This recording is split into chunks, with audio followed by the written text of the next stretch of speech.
Hi, my name is Klaudio Marku, and I did my presentation on Asilong Christian High School.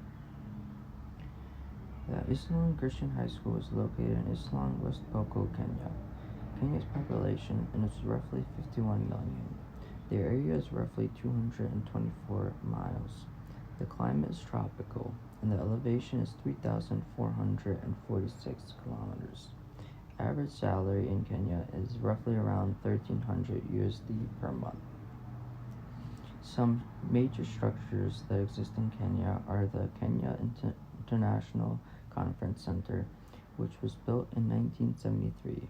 The Times Tower is also another influential structure that was built in 1992. The Tepalus Tower was also constructed in 1999.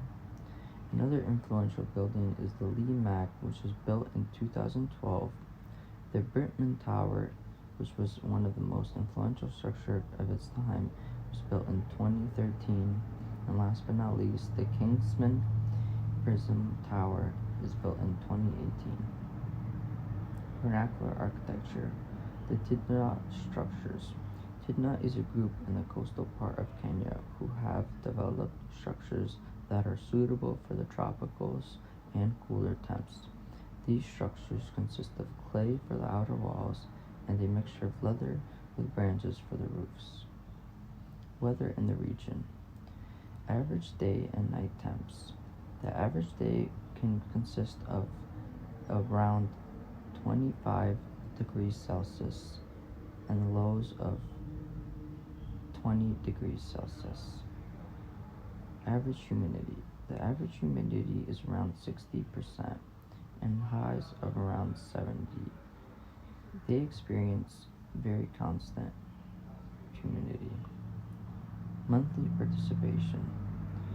You can expect that the most participation happens in April and the lowest are in July. Monthly rain days.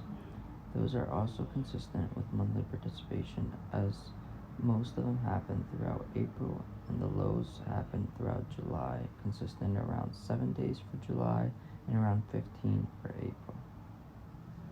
Weather in the region. As you can see, the blue shows the level of comfort zone, which is roughly where the lowest part of Kenya is.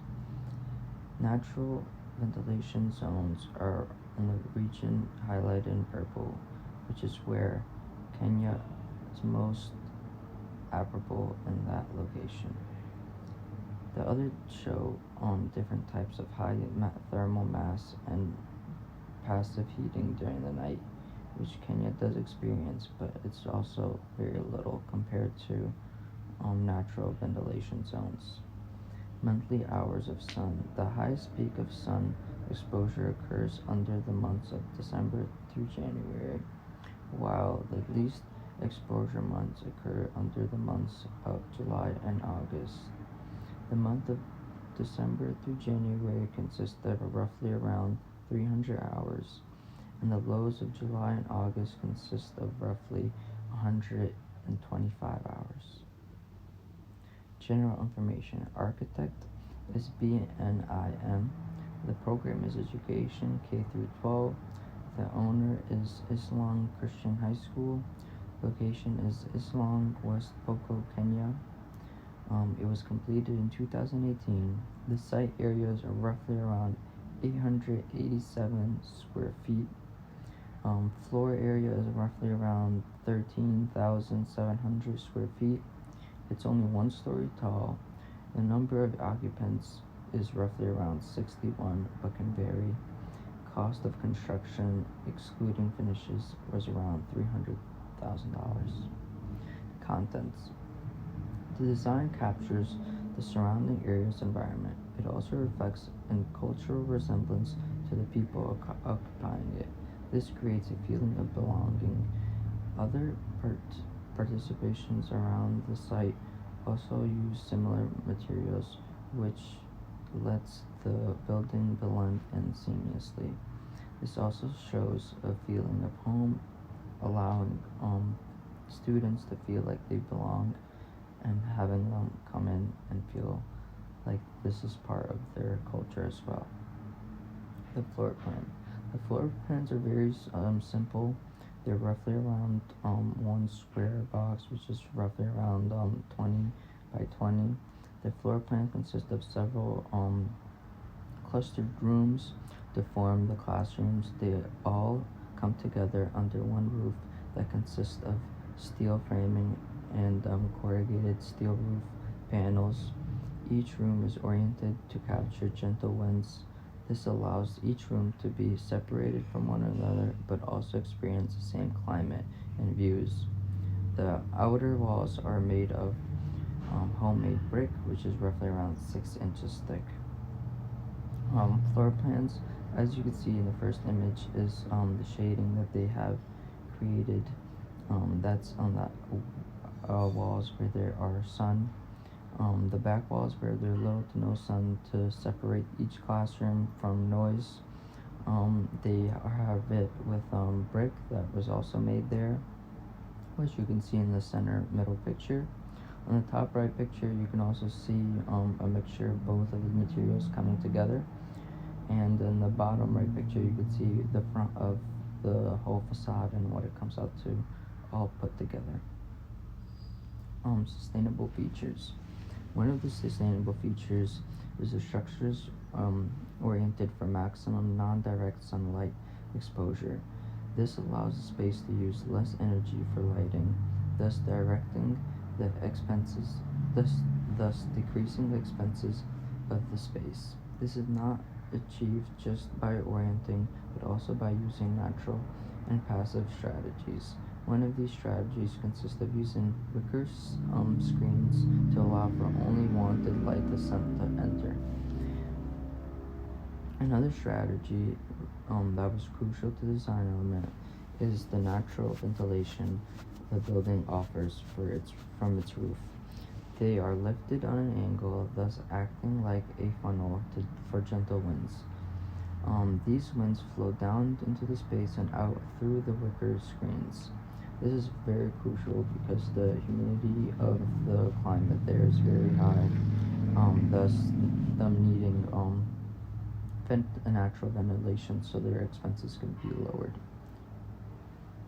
The roof system not only creates ventilation within the building, but it also creates shaded areas for people to occupy. These shaded areas create breezeways, thus creating a space for people to gather.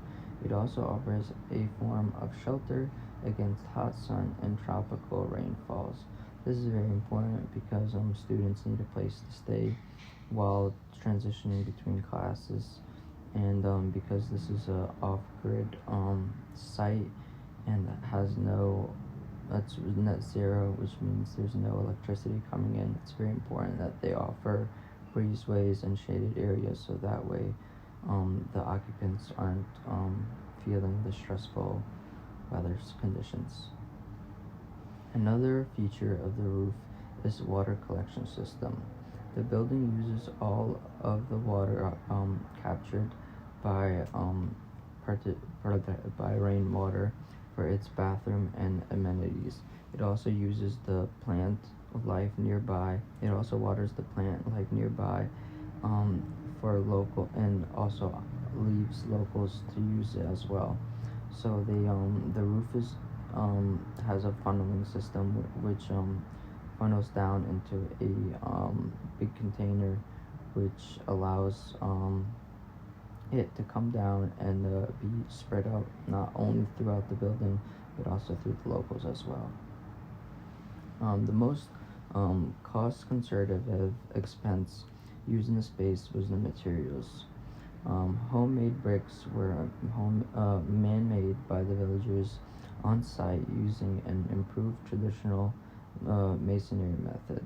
This method also took in consideration the seismic conditions that would occur after building. Another material that was used were a handmade wicker screen used to filter daylight. This was crucial to their design, and it's very important that the materials was used and built there so that way they didn't have to bring anything on there, so the cost can be dramatically decreased.